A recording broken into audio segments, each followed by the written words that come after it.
ماہ رمضان اپنی شان و شوکت کے ساتھ جلوہ گر ہوا اور رحمتیں لٹاتا ہوا ہم سے رخصتی کی طرف بڑھ رہا ہے۔ اللہ اس ماہ مبارک کی برکتیں ہماری روحوں میں اتار دے۔ ایسا نہ ہو کہ یہ مہینہ آیا اور چلا گیا اور ہم جہاں کھڑے تھے وہیں کے وہیں ہی کھڑے نظر آئیں۔ اللہ اس مہینے کو ہمارے باطن کی ستھرائی کا ذریعہ بنا دے، ہمارے اندر کی پاکیزگی کا سبب بنا دے، ہمارے اندر اجڑنے سے بچ جائیں، ہمارے من صاف ہو جائیں۔ یہ توبہ کا مہینہ ہے، مواسات کا مہینہ ہے، ہمدردی کا مہینہ ہے، اللہ سے قربت کا ذریعہ ہے۔ اس مہینے کی ہر رات بخشش برستی ہے، ہر دن میں نور برستا ہے، اس کے روزے گناہوں کا کفارہ ہیں، اس کا ایک لمحہ اللہ کی رحمتوں کے حصول کا ضامن ہے۔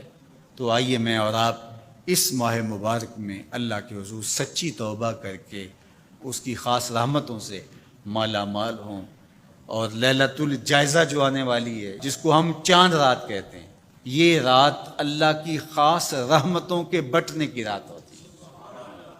جب کوئی مزدور مزدوری کرتا ہے تو اس کو آخری وقت میں مزدوری ملتی ہے، تو گویا لیلۃ الجائزہ کو بازاروں میں نہ گزارنا۔